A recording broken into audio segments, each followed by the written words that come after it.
দাঁড়ান দাঁড়ান দাঁড়ান, আপনার মতলব কি? হ্যাঁ, কয়েকদিন ধরে দেখতেছি খালি পিছু পিছু ঘুরঘুর ঘুরঘুর করতেছেন। একটা কলেজের ছাত্রীকে ফলো করতেছেন, টিচাররা জানলে, বড় ভাই জানলে কি করবে জানেন আপনাকে? কিসের করে কিছুই কম না, তাই ওরা সম্মান করি। তোমার যত বড় ভাই আছে সব আমার ছোট ভাই, কানের নিচে দিলে আওড়া দিলে সব চুপ হয়ে যাবো। তোমার মন কেমনে পাওয়া যাবে? মেয়ের মন কি এত সহজে পাওয়া যায় নাকি? অনেক কিছু করতে হবে। কি করতে হয়? গিফট দিতে হয়, ফুল দিতে হয়, আইসক্রিম দিতে হয়। একটা মেয়েকে এমনি এমনি বাংলা বাংলা পটে যান নাকি? কি মনে করছেন আপনি? এই কই যান? দোকানে।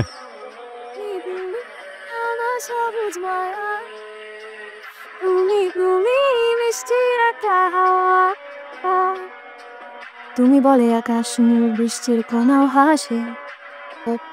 তুমি বলে রোদটা যেন গালে এসে ভাসে। তুমি ছুঁয়ে দিলে কাগজে ফুল ফুটে যায়। তুমি না বলেও হাজার কথা হৃদয়ে উঠে ধরে। তোমার চোখের ওদের এক নদী বয়ে চলে, তোমার হাসি আমার মনকে গানে ভরে তোলে। তুমি বলে প্রতিটি দিন কবিতা হয়ে ওঠে, তুমি বলে জীবনটা স্বপ্ন ছুঁতে চায়। প্রতি রাত মনটা আজকে ভালো না, কেউ কথা রাখে না, ভালোবাসে না। আসলে মিথ্যা কথা বলার কি দরকার ছিল? আইসক্রিম দেওয়া লাগে, গিফট দেওয়া লাগে, ফুল দেওয়া লাগে। আইসক্রিম দিলাম, কি সুন্দর নিয়ে খাওয়া শুরু করে দিল। গিফটটা দিলাম, নিলই না। আরে গিফটটা না নিলে আগে বললেই তো হইতো, তাই না? তাহলে তোর গিফটটা টাকা সরে কেনা লাগতো না আমার। মনটাই খারাপ করে দিচ্ছে। তোমরা আসলে চাওটা কি বলো তো? আমরা চাই যে মানুষ আমাদের পিছিয়ে পিছিয়ে ঘুর ঘুর ঘুর করে, কেউ হয়তো খরচ না করুক, সব কিছু বললেই করতে হয় না। আগে বলতাম তাহলে তোর গিফটগুলো কিনতাম না, টাকাটা বেঁচে যেত, অন্য কাজে তো লাগাতে পারতাম না। ঠিক, যাই হোক শোনো, আমি তো একটা বিপদের ভিতরে আছি, বুঝছো? আমার তো ইদানিং মনে কিছু থাকতেছে না, মনে রাখতেই পারতেছি না। কেন? মনে যে তুমি বসা, স্টোরেজ ফুল, জায়গা নেই। তো আমার সিটে মন দিবা? মন দিতে পারি, কিন্তু আমার শর্ত আছে। রাজি আছি, সমস্যা না, বলে চলো ঘুরতে যাবো। আরে শুনেন আগে শর্তটা কি। হ্যাঁ। আমি কর্মীতি, আপনি অনেক ফাঁকা টাইপের মানুষ, ঠিক আছে? অনেক গুন্ডা টাইপের, মাস্তান টাইপের মানুষ। এলাকার সব খারাপ কাজ আপনি করেন। আপনার সবার কাছে মাফ চাইতে হবে, যাদের সাথে আপনি ঝামেলা করছেন সবার কাছে মাফ চাবেন, এন্ড ওটা ভিডিও করে আনবেন, আমি দেখবো।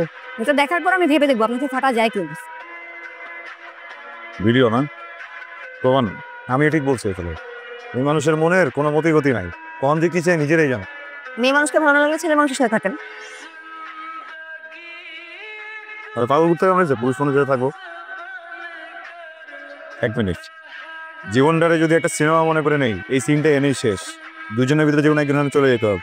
আমার তো মাথার উপরে ছাতি নেই, তুমি যাও। চলেন আগায় দেই, ছাতাই তো। হয় না, ও সমাজের গয়না, ও সচ্চয় আয় না। মানুষের কাছে মাফ চাওয়া কিন্তু এত সহজ না। পৃথিবীতে সবচেয়ে কঠিন কাজ হচ্ছে মাফ চাওয়া। আমি কিন্তু একজনের জন্য কঠিন কাজটা করে ফেলেছি। দাঁড়ান। ইটস ওকে বলছি, ইটস ওকে। হ্যাঁ, তাহলে চুক্তি যেটা ছিল ওটা নাকি? হ্যাঁ, তাই কি হলো? এটা তো কথা ছিল না। এই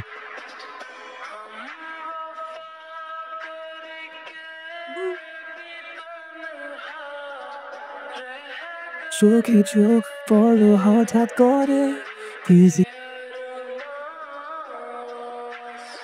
এই তো রাজা। সালাম আলাইকুম। আমাকে চিনো?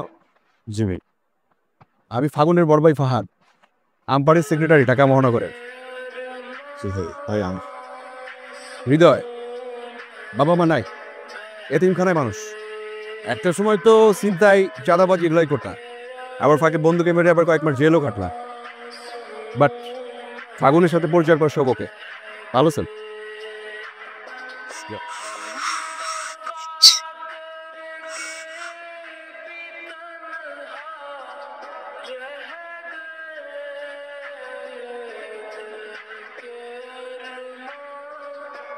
এই তুমি কেমন এলা?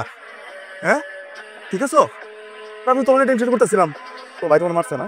হ্যাঁ, 100 পটাইছে না? আওরা দিছে কয়টা রে? গাল দেখি, হাত মুখ দেয়নি?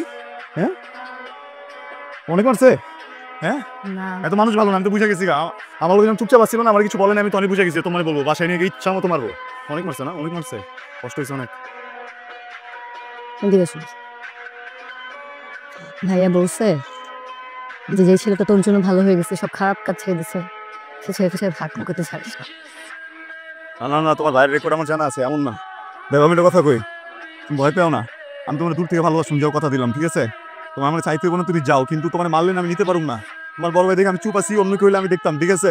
কিন্তু যেহেতু আমি চুপ আছি, তুমি একটু বোঝার চেষ্টা করো, জোর করে মার খেও না, যাও তুমি দূরে দূরে থাকো, যাও। আমার কথা বিশ্বাস হচ্ছে না বিশ্বাস হয় না। এই মিউজিক আছে ভাবি মিউজিক চালা ওকে ভাবি